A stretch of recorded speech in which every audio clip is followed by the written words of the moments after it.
This question is from Joel. How important are contracts compared to a simple email exchange that outlines the scope of the project? Let's talk for a minute about the business of being a freelancer. You don't have to go to law school, but you need to learn some things about it. One thing to learn is this. Email is a contract. An exchange of promises where value and promises go back and forth is a contract. It doesn't have to look like a lawyer wrote it to be a contract. So now you get to decide, what story do you want to tell with your paperwork? Sometimes it makes sense to tell the story, I have bigger lawyers than you do.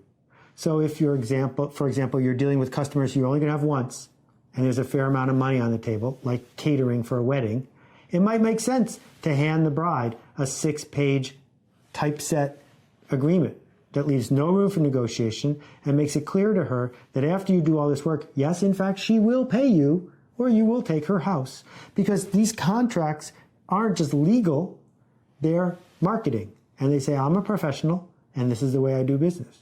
On the other hand, if you're doing business with someone over the course of months or years, it's totally appropriate for the email to say, I will do your taxes this year for $5,000.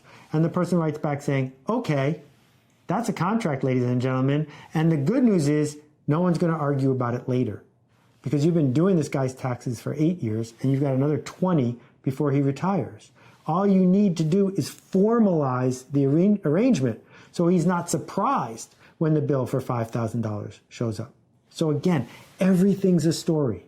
The clothes you wear are a story. The contract you send is a story. The way you answer the phone is a story. The excuses you're making are a story. That's what your client's hearing, not just the final work.